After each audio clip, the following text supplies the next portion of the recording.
Сәлем достар, сіздермен бірге IT Talk, IT қазақша подкаст. Жалпы біз IT саласында жүрген қызықты таныстырмайсың ба бізді? сұрақтармен әңгімелесетін боламыз. Бүгін бізде қонақта Досбол, Олжас, Елдар және мен Әбілқайыр. Қош келдіңіздер. Жалпы сіздердің мысалы IT саласында жүргендеріңіз бірнеше жыл болды және өздеріңіздің күнделікті күндеріңіз қалай басталады, алғаш жұмыс күндеріңіз?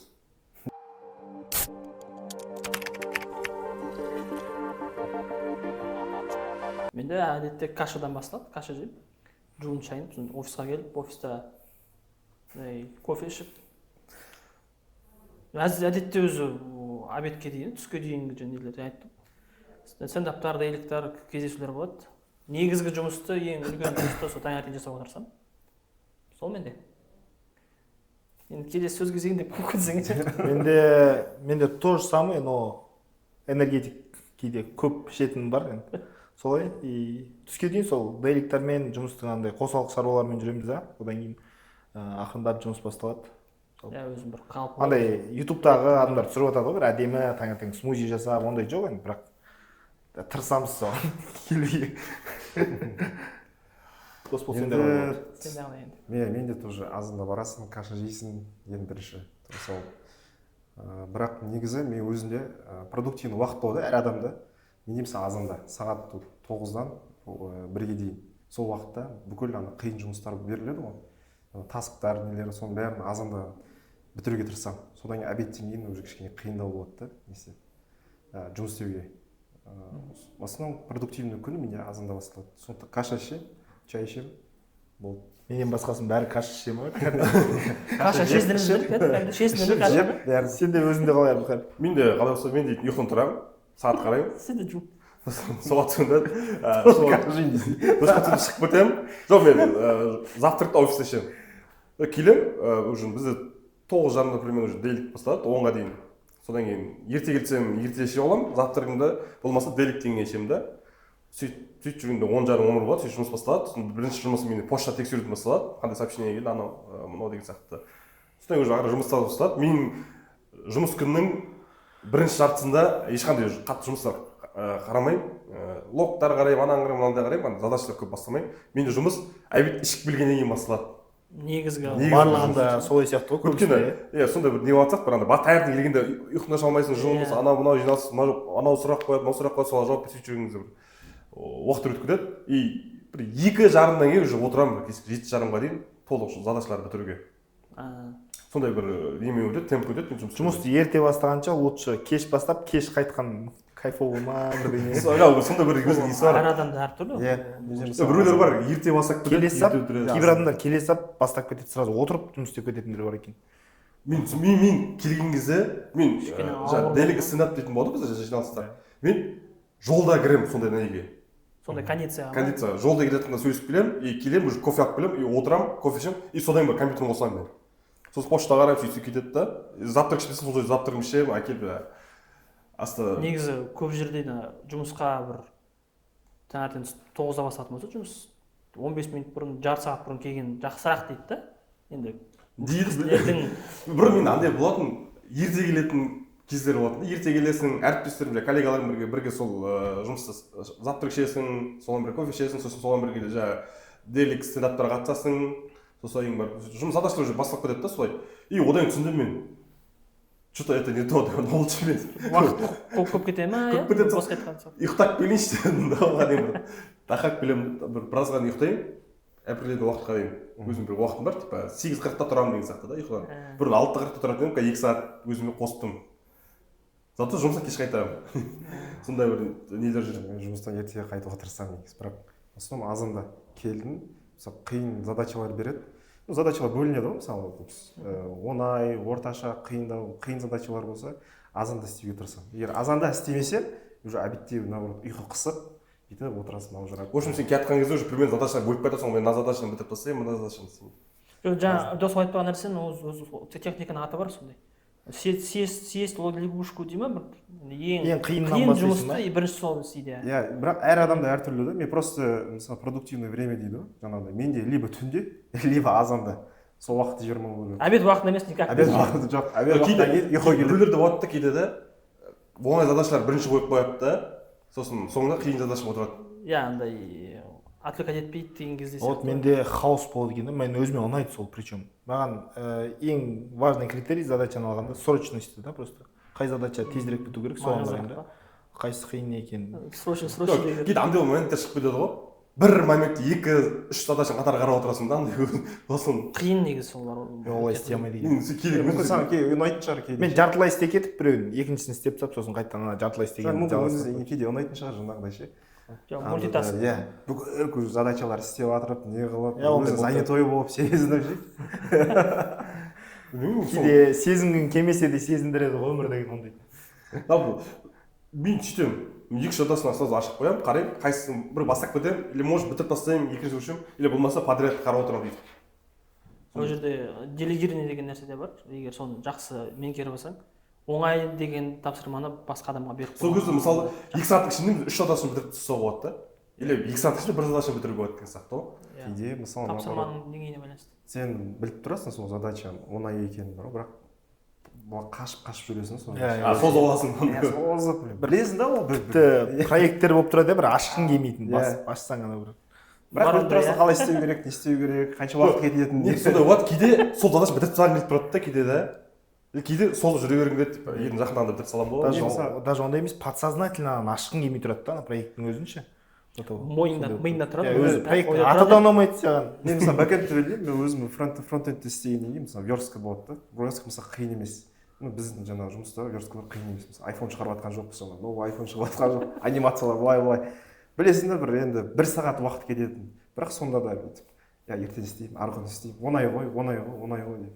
Пятницаға келген кезде арасында азанда шарт етіп 1 сағатта істеп тастайсың. Спринт бітуіне 2 күн қалған кезде ма?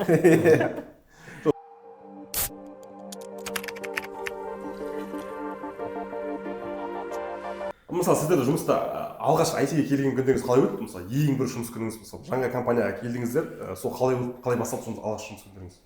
Мен точно Қандай қызық нәрсе болды? Қызық, күнжойыс. Мен жұмысқа тұрған кезде мен фронттардың арасынан бір жалғыз ғана өзі жаңа разработчик бастығым келеді, айтады, осындай проекттер бар, жаңа жүріп көрсетемін дейді да, и проект ашады. Ол проектті уже аутсорста бітіріп тастаған да. Бұл сенің алғашқы жұмысыңда ма? Жоқ, алғашқы жұмыс болғанда именно осы біраз істеп жатқан разработкада ше, прям разработка деп айтуға болады. Бірақ оның алдында былай көп жетеді. Веб-студияда жаңағыдай өзіме фриланс болған уақыттарда. Просто бір қызық болған нәрсе да, былай кабинетіне барамыз, айтады, мында проект бар, көрсетемін саған қалай, осылай істеу керек дейді. Ашады, бір код прикинь, мысалы бір файлдың ішінде 20 000 строк код жатыр ғой. Түсіндің ба дейді ғой. Ішінде фронтында бүйтіп көрсетеді, мынандай істейді, мына бүйтіп қосылады, мына пакеттер бүйтіп скачать етесің. Болды, түсіндің ба деген кезде. Иә, түсіндім деген сала. Особо қиын ештеңе жоқ деп айтқан. Бірақ вообще дым түсінген жоқпын ше. Сөйтіп бардым, проектті ашып, не болады сен алғаш жұмысында өзіңнің ана білмейтініңді білдіртпеуге тырысасың. Негізі, оказывается, со временем үйренеді екенсің. Бір задача берген кезде сен өзің жаңағыдай бір задачаны, мысалы мен 2 ай істедім, 1 ай істедім, өйткені мен басты навыктарым оны қатты болған жоқ та. Біреулер келеді, мысалы жаңағыдай middle плюс, мен джун позицияға келдім. Джун позициядан кейін жаймендеп сол үйрене бастадым. То есть задачаға байланысты. Мен мысалы бір задачаны 2 ай істедім. Жаңағыдай алғаш жұмысқа келгеніңіз бір сен бір руководитель, менторың, тимлидың таныстырды ғой кодтарды. Менде болған жоқ ондай ментор. Менде технический директор болды, бірақ ол Go-дан да, а менікі фронтенд. То есть жаңағы 20 000 строкасы бар кодты берді, сен әйтеуір бір күн алып кеттің ғой соны, иә? Осы нәрсе негізі көп нәрсе дәлелдейді, практиканың қажеттігін сразу код жазып бастап кеткен дұрыс екен. Мен осыған келіп елдер қосатын болсам, негізі ана код түсіндіріп, дайындап керек емес, задача беру керек та. И сен сол задачамен вникать етіп кодты үйреніп аласың. Осылай ютубта мысалы курс қарап жататын молодежь мысалы енді IT-ға кіріп жатқандар курс қарайды.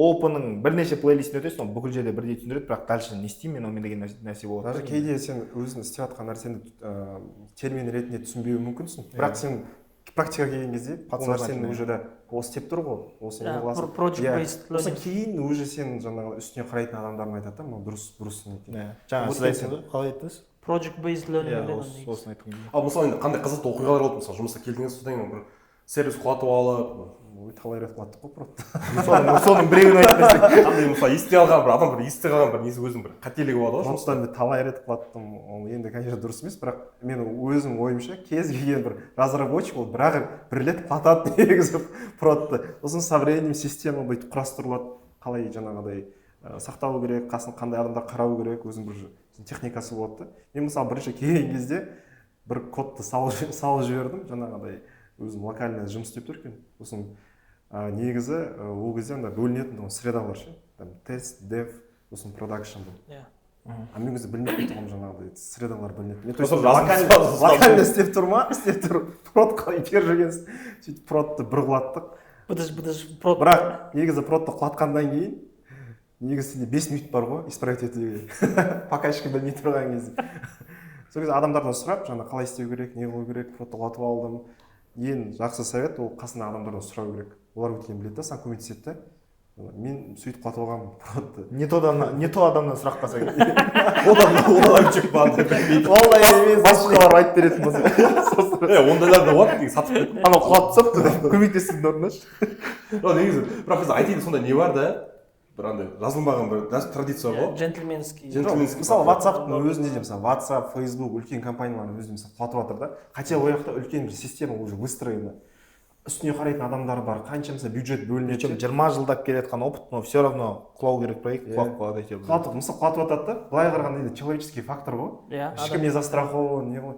Бәрі жоқ, біздің компания мынандай, бірақ бір құлатады да. Негізі, сен құлатып бір сабақ аласың ғой негізінде, қорытынды жасалады. Біз андай болады, бала күнде біз бірдеңе бүлдіріп қоямыз, мамаларымыз бірдеңесін ұрып жібереді, ақтап ұрады, ақ гүл дейді да. Сен апарып бересің, қайтадан дайындайсың. Сындырып алған терезені скотчта қойып байқамай қалады деп. Сондай сабақ шығармаймыз да негізі содан да. Бұны жұмыста уже есейгеннен уже былай істеуге болмайды екен ғой деген сияқты. Негізі солай тәжірибе жиналсақ негізінде. Компанияның үлкендігіне байланысты ол қатенің шығындары ше. Бір компанияда мысалы Google үшін Amazon сияқтыларға 5 минут құлатты ол бәленбай $1 миллион шығын деген сияқты. Мен осындай историяларды тыңдаған кезде қызғанып, қызығып қараймын ба, андай басында қорықтым, ұрысты деген мәселелерді тыңдаймын. Мен де просто келген кезде сразу тим лидім бір алтын адам болды да, любой нәрсеге жауап бере беретін. Мен ең бірінші сұрақтарымды айтатын болсам, вообще күлкілі да, мен пуш жасай сал деп айтады ғой. Сол кезде пуш деген не? Қай кнопканы басамын деп сұрайтын ғой. Жоқ, негізі сондай адамдар болады. Сұраған дұрыс, лучше сұраған дұрыс. Мысалы кейбіреулер ойлайды ғой, жаңағыда ой, мына сол сұрақ көп қоя береді, адам түсінбейді екен деп ше. Лучше сен 10 рет сұра, бір рет өзің жауап ал сұрағына, зато сен уже біліп отырасың да. А кейде мысалы дейлида, неде бәрі. Я түсіндік, тез бітіп кетсінші деген сияқты. Жаман үйреніп кететін адамдар да болады. Ол да сондай, сол да бар. Андай еден баланс керек сияқты бір. Сұрай береді. Андай еден болатсақ та ойлаймын мен, жуниор позицияға келген кезде сенде бір ұят болады, сұрауға ұялып жүресің да. Сен жаймен өз опыт жинап алдың ғой, мен мысалы обычный тех задание келді, сен соңында сұрайсың мысалы. Өтірік сен мынау неге, мынау үшін, мынау қандай, жұмыста да сонда уже сен уже андай өзіңнен должен үлкен разработчикке барасың да, мана осындай метод болады, істей алмайтын, қалай істейсің, көрсетіп жүрсің, зат уже сондай не келеді. Ол да бір постепенно келетін сияқты. Оның барлығы бір уақыт өте келе емес, ол бәрібір де біз қазір кішкене опыт бар, бізде сол үшін айтып отырмыз ғой, типа сұраған дұрыс деп, потому что ойлаймыз қазір бір жуниор келіп бірдеңе істей алмай жатса, сұрайсызса ештеңкесі кетпейтін шығар деп ойлаймыз да өзімізше, бірақ ол жуниордың орнында болсаң, кішкене ол подсознательно қиындау нәрсе. Қорқыныш болады да бәрібір.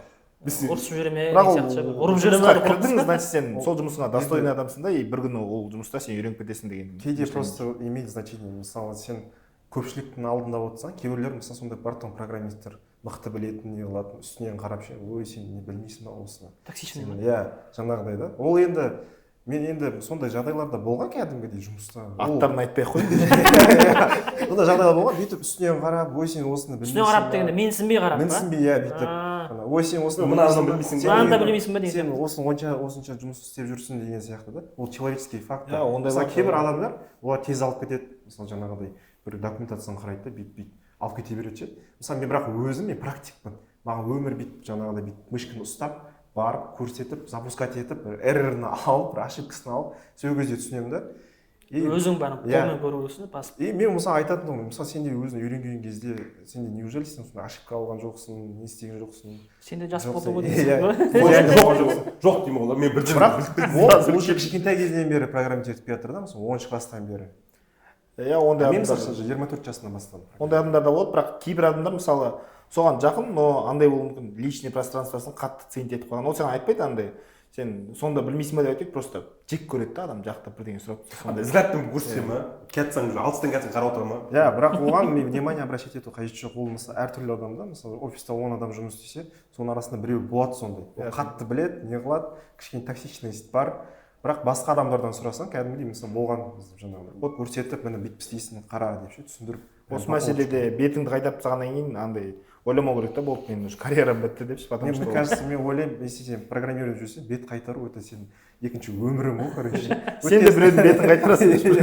Өткен сен мысалы интервьюға барған кезде, жаңағыдай собеседование барасың ғой, 20 компанияға мысалы сен тастасаң, request, сен соны тек қана бір 4 компаниядан не аласың, офер аласың ғой.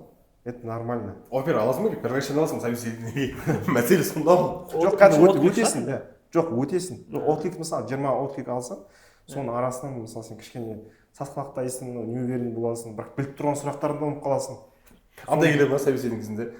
Бір сұрақ жауап бере алмайсың, собеседование бітеді, и сол сұрақ автомат жауап сен құлайсың одан, сен өзі құлайсың, мен ешнәрсе білмейді екенмін, сондай никчемный.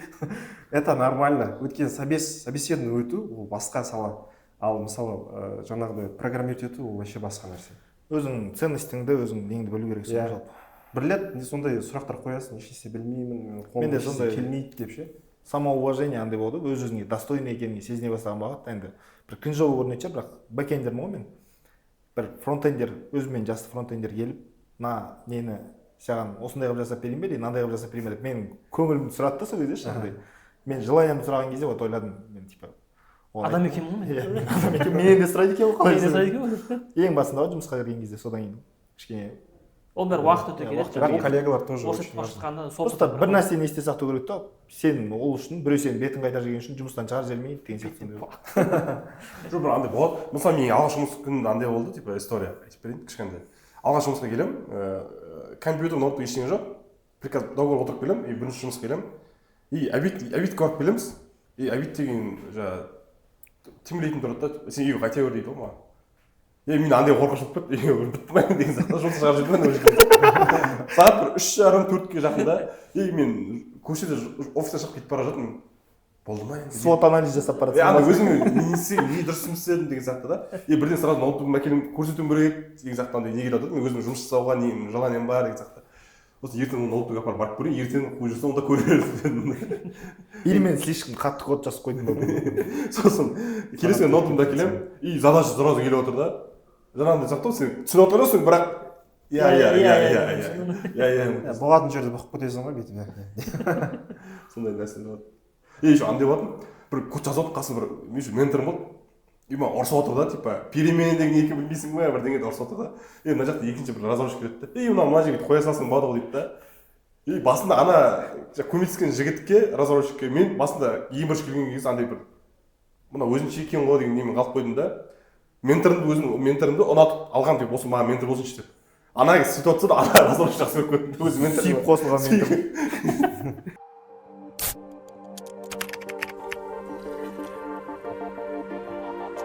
Мысалы сіз өздеріңіздің жұмыс жасайтын жерлеріңізде өздеріңіздің компанияның продукты қолданасыздар ма? Қолданамын. Мен билет алатын кезде қолданамын. Мен зарплата алған кезде қолданамын. Мен де зарплата алған кезде сонда кредит төлеген кезде маған просто зарплата слишком көп түседі да, содан перевод жасасаң.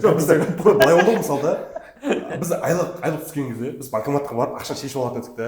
Оған да приложение деп білмейміз. Біз IT саласында жүргеннен кейін ба бізге қандай өзіміз үйреніп кеттік қой, жаңағы продукт приложение қолданамыз, перевод жасаймыз басқа картаға да, и біз билет аламыз, айлық кредит төлейміз деген сияқты, или бір сервистерге кіреміз деген сияқты. Ал IT-ден тыс жүргендер бар ғой, мынаны істеуге болмады сұрайды ғой, әлі күнге андай банкомат ақша шешіп жүргендер бар да, андай сенбейді приложениелерге да, и басқа біреуге кетіп қалады деген бір қорқыныш та. Андай Apple Pay мен төлейтін кезде мысалы Apple Pay'да бір Freedomның ба бір любой банктың картасы тұрады, бірақ ана жерде терминал жусан деп тұрса мысалы. Менікі мынау ғой деймін. Менікі мынандай болмайды, значит деп ойлайтындар болады.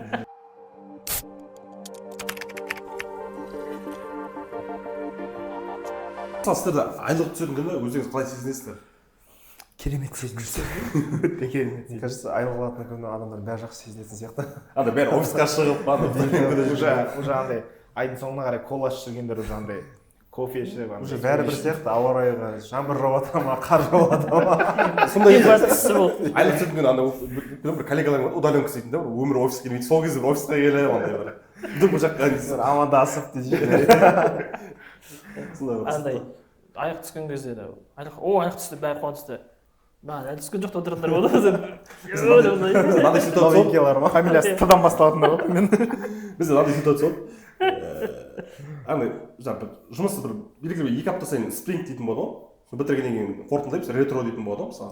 И бізде кейде андай болатын, ретрода сондай жаңағы пицца, тамақ бірдеңе әкеліп отырамыз. Обсуждение жетеміз, спринт қалай өтті, задача болды деген сияқты. И бізге айлық түспей тұрды да бір удаленкалар келді, андай не кетті типа. Біз келеміз де келмейміз де білмей тұрып кетті да. Офисқа шығып отыр. И зарплатамен бірге бізге андай KPI дейтін болады, квартальный бонустар сондай түсіп қалады ғой. И бәрі жазады удаленкадан не алып келейік офисқа, мен пицца алып келемін, мен су алып келе саламын, мен андай алып келе саламын дейді да.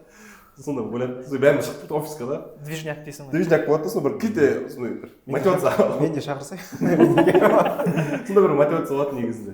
Мен де пицца жеймін.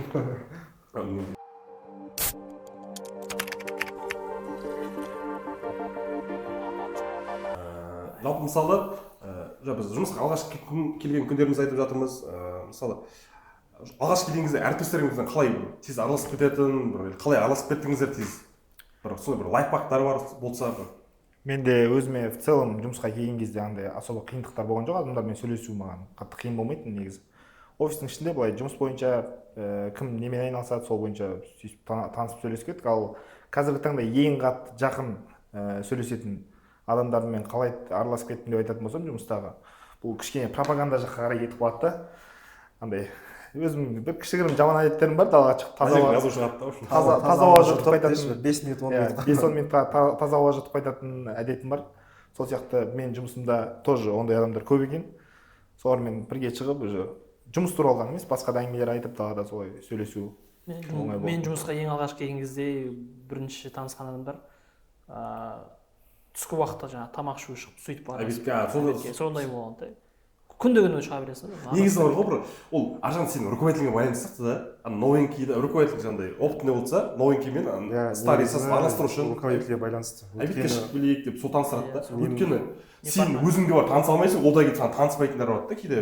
Бәрі бізде сондай болады да, басында үйрене салмай жүресің ғой, содан кейін. Көбісі интроверт қой. Тем более сен бірінші рет келіп түсін жұмысқа, еще ана адам түріне қарасаң серьезный болса, жақындауға қорқасың деген сияқты. Адамға да байланысты негізі. Мен мысалы өзім бірінші келген кезде жұмыстың фронтендте бір өзім болдым ғой. Сол кезде мен былай поверхностно таныстырды да. Мынандай. Ұмытып қаласың сол кезде атын қаласында аты кім еді деп бүйтіп. Тек қана қасындағы отырған адаммен сөйлесесің да. Мысалы мен таза ауа жұтпаймын, сен сияқты бесе алмаймын. Далаға шығып, обедті бәрі өзімен алып келеді обед. Нарда ақша жоқ па дейді. саған не повод бермей танысу ғой. Соны қалай таныссақ екен, былай таныссақ екен деп. Біз как раз мен тұрған кезде, мен сентябрьда тұрдым. Біз осылай 1-2 ай кішкене төбет етіп, корпоратив болды. Сол корпоративте бәріміз бірден танысып кеттік. Ертесіне дейін. Корпоратив негізі бәрінің маск шешілетін жері ғой, әріптестердің да. Серьезно жүргенде. Содан кейін уже родной болып кетесің бәрі. Бәрі пайдалы бәріне. Шынымен кәдімгі ертесінен уже сөйлесіп, не қылып, сен есіңде ме ана бүйтті ғой, ана сөйтті ғой деп.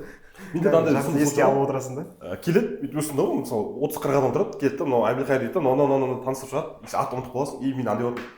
WhatsApp или Telegram группаға кіргізсеген тезірек дейді. Сол шатпен уже біліп аласың ғой, түрлері бар. Мынау да елдар, мынау да. LinkedIn-мен пробивать етемін. Сөйтіп танып аласың да. Олай істеген жоқ мен. Мен істедім как мен де сондай болды, типа жұмыстан тыс біз сондай караоке бірдеңе барады, сол командамда.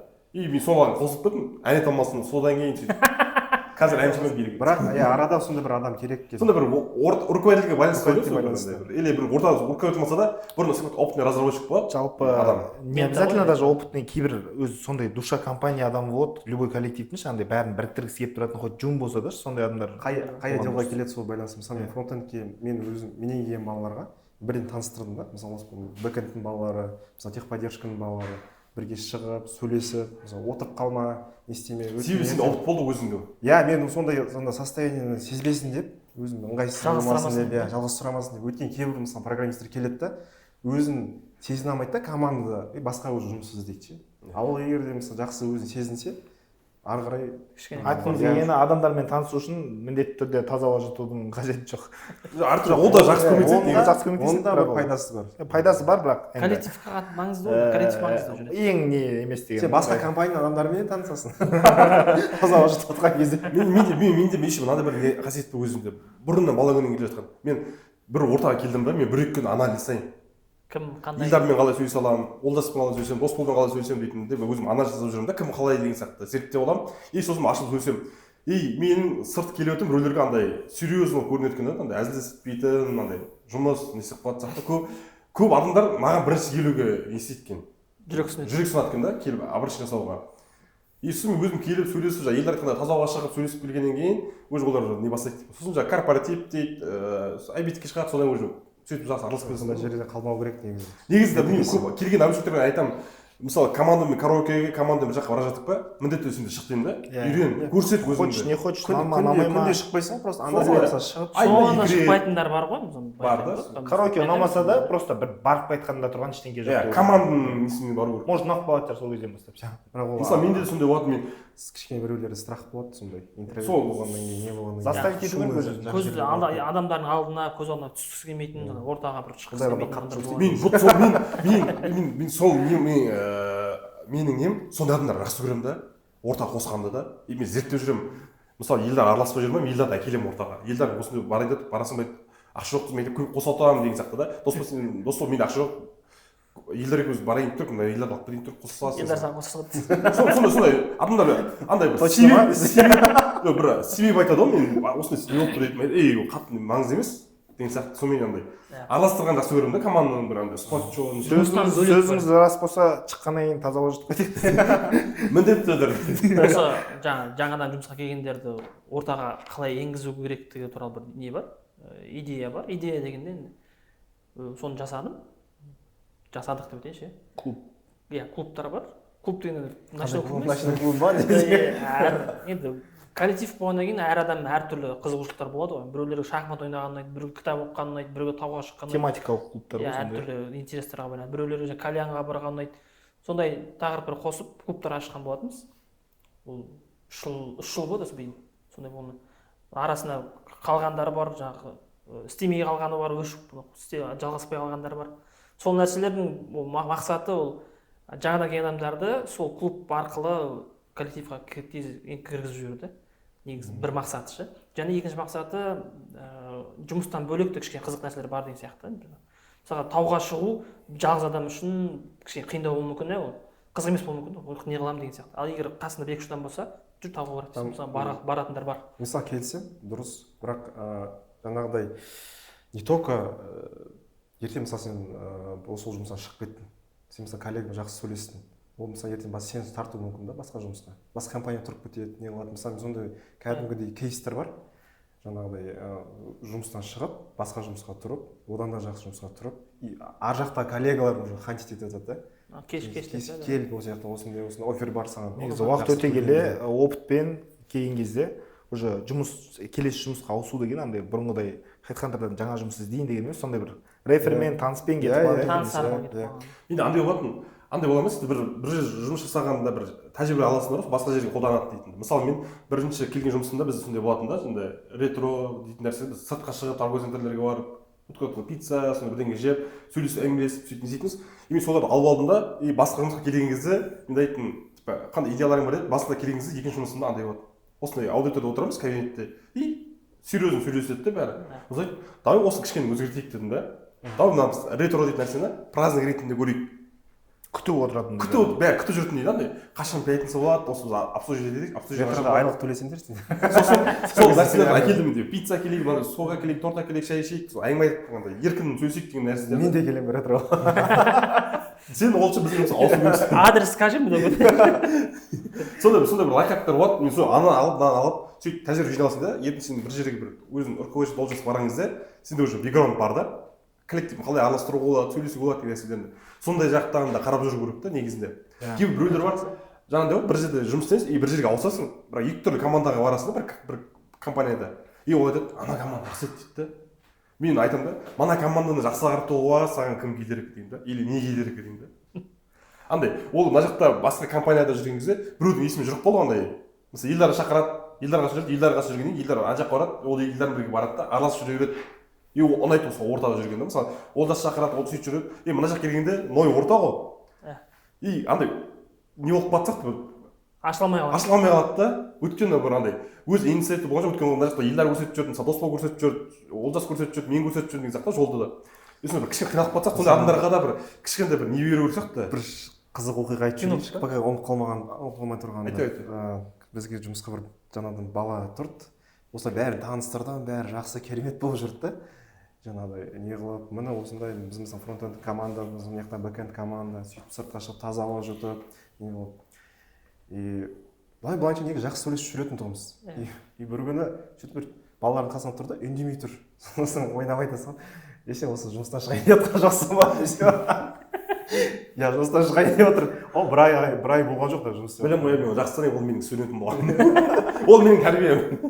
Ол менен кеткен қателік. Сондай кейстер болып тұрады, бәрін істеп тұрсаң да, айтып біресе жақпай қалады да. Негізі жаңағы айтып отырмыз ғой, адамдардың бір-біріне араластыру руководительға важно деп. Бұл жерде руководитель деген мысалы должность қой ол да.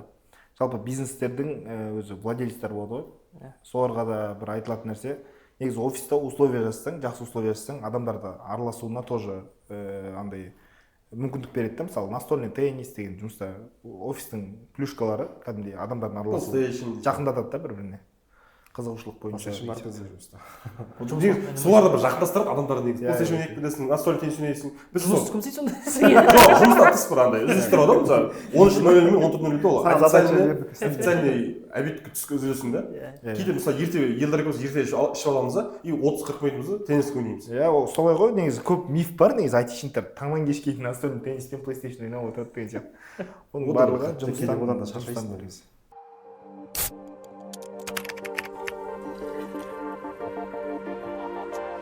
Әріптестер туралы айтып отырық қой. Мысалы енді сіздерге қандай формат ұнайды? Офис форматы ма или удаленка ма? Қазір шықты гибрид дейтін де бар мысалы.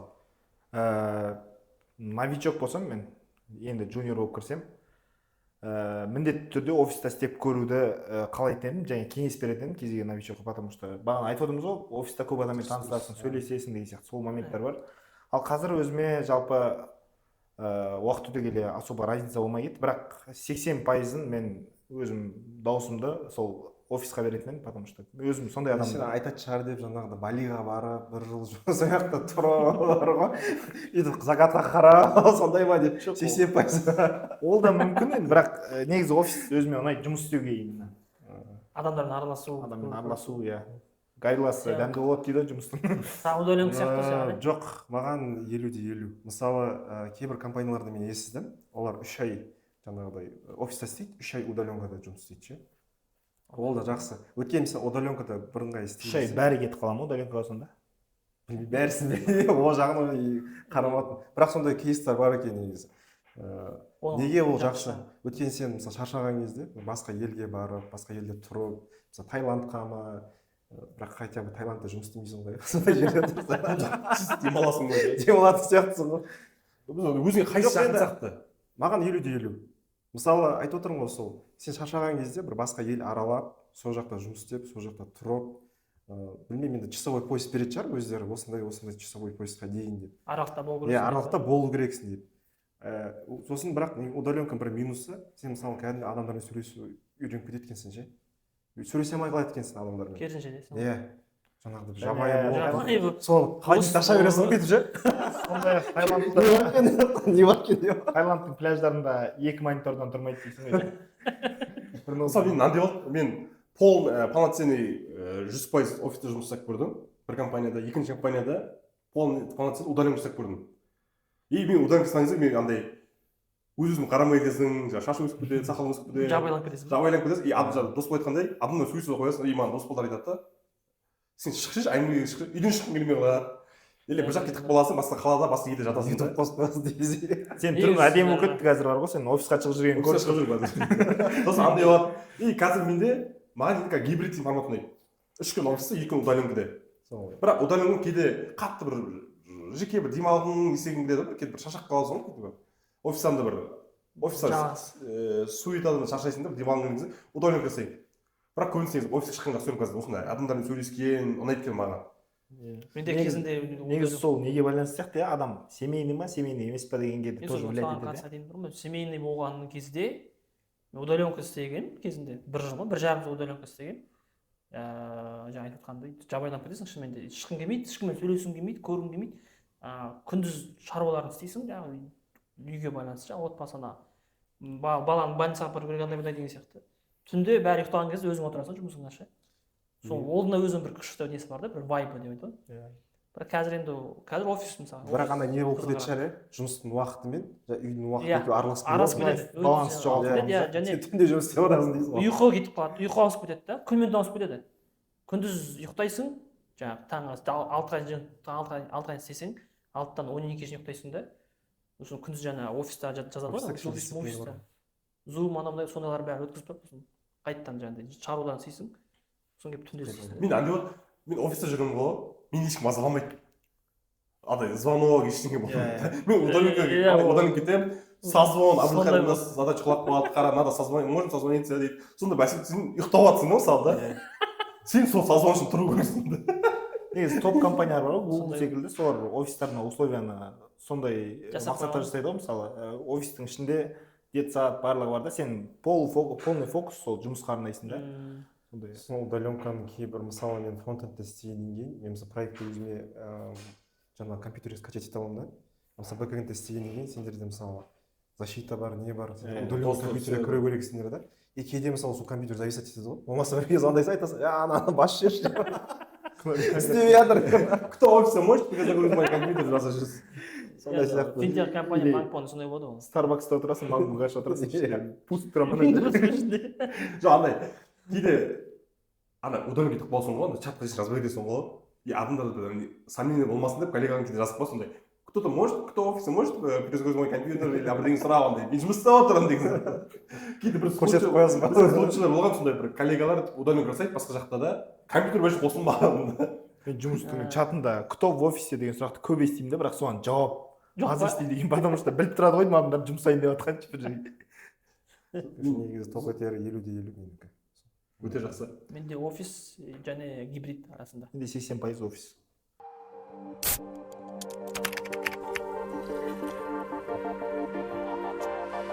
Ол жапалақ. Ал енді жалпы мына жұмыстан тыс бос уақыттан немен айналысқан жақсы көресің? Мысалы спорт, осындай бір мәселелер бар ғой. Мен негізі өзім ойлаймын, мысалы маған өзім велосипед ұнайды.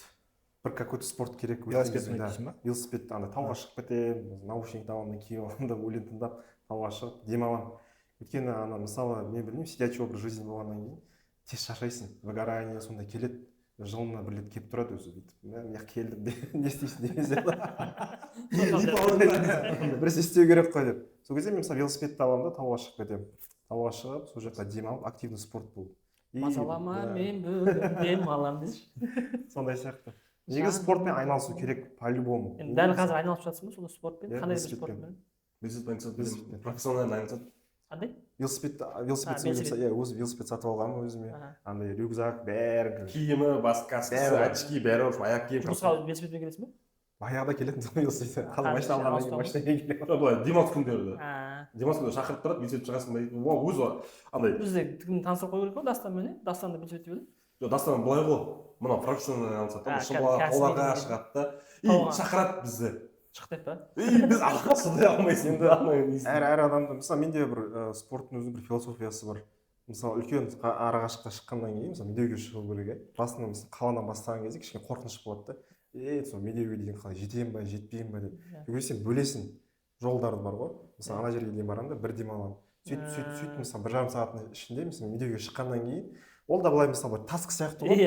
Үлкен бір таск берген кезде глобальный. Қалай істеймін, не қыламын деген. По чуть-чуть істейсің ше. Бөліп. Сосын уже қалай жаңа бітіргенде өзің білмей қаласың. Үйге келгенмін, демалып жатасың, өзіңе рахат, өзіңе риза болып жатасың онда. Аяғың ауырып ба, не істедің? Андай ал дейсің бе? Приятный усталость деген сияқты. Бірақ сол уақытта жеткен кезде өзің бір мақсатына бір іштей бір өзіне довольны боласың да. Дофамин ба? Мен осыны істедім. Сіз қандай спорт айналысасыз ба? Мен жұмысқа ең бірінші кіргенде, IT-ға ең бірінші кірдім ғой, сол кезде андай ощущение болды.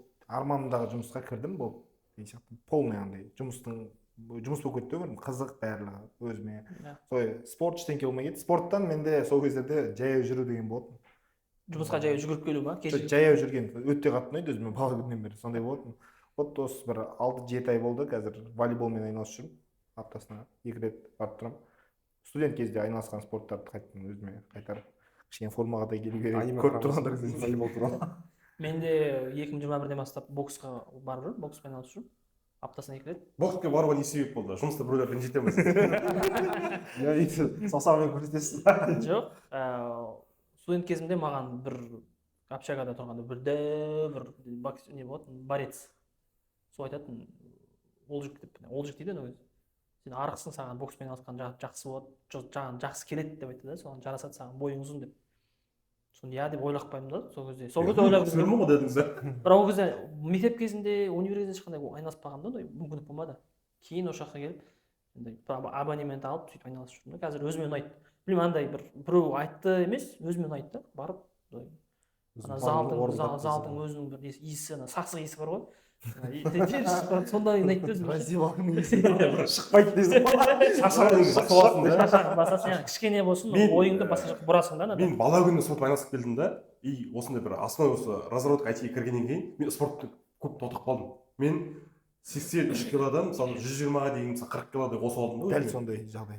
Өйткені жұмысқа полноценно кіріп кеттім, и маған жұмыс қызық. И мен жұмыстағылармен жүргім келеді, в общем, бос уақытым бәрі сол жұмыстағылармен коллегалармен бірге барамын. И мен өзім өлмей кеттім уақытты да. Сөйтіп мен спорттан алыстап қалдым да. Енді мен қазір қайтадан бастап аласың да. Бұрын мысалы мен жүгіретінмін, мысалы андай спорттар болады. Жас кезінде спортқа бірақ мен жұмыстан тыс кейде неге жазылатын? Вокалға. Хобби ретінде да. Өзім мен ән айтқанда өзім бір андай жақсы демалып қаламын, энергиям шығарып, даусым жоқ болса да бір айқайлап, микрофонға айқайлап айтасың ғой. Караокемен. Сондай караоке. Сондай болады, жұмыс отырасың, бірдеңе айтады, караокемен кет. Мен өлең білемін, караоке айтады, өлеңінші. Жарығыма сондай бір негізі демалыс керек негізінде да. Жұмыс жүре бермей, спортқа да бір осындай бір хобби бірдеңе тауып алған жақсы. Кез келген бір спорттың түрі, бағана айтып отқандай мен мақтандық жоқ. Хотя бы жаяу жүру керек деп ойлаймын біз. Өйткені күнде отырамыз. Өте жақсы. Компьютердің алдында отырамыз. Мен бір түсінбейтінім, енді ол әркімге әртүрлі ғой. Таңнан кешке дейін компьютердің алдында жұмыс істеп отырып, одан кейін неге барып, компьютердің клубқа барып, бір 5-6 сағатқа жазылып ойнайтын, енді өзінің кайфы бар ғой тоже. Әркімнің әртүрлі біреу болса мен сондай бар менде негізі кейде ше. жұмыстан бөлек мысалы үйде өзім компьютер сатып алдым, соған әдейі кішігірім өзім бала кезде арманым ғой, осындай күшті компьютер сатып алғым келеді. Өйткені мысалы мен баяғыда компьютер клубқа баратын тұғым. Андай үйде болса компьютермен көп ойнай беремін, сондай бар ше, геймерлік бір не бар. Шығамай қаламын ше, бүйтіп отырып, 4 күн бойы тұрмай ойнай беремін ғой. Соны біреу тұрғыза беріп өзің қалай тұрасың ба? Есік жауып алыңшы. Жоқ, менде андай сондай ситуация бар да, мен ойнаймын ғой. Өзім байқамай қаламын қалай кіріп кеткенімді.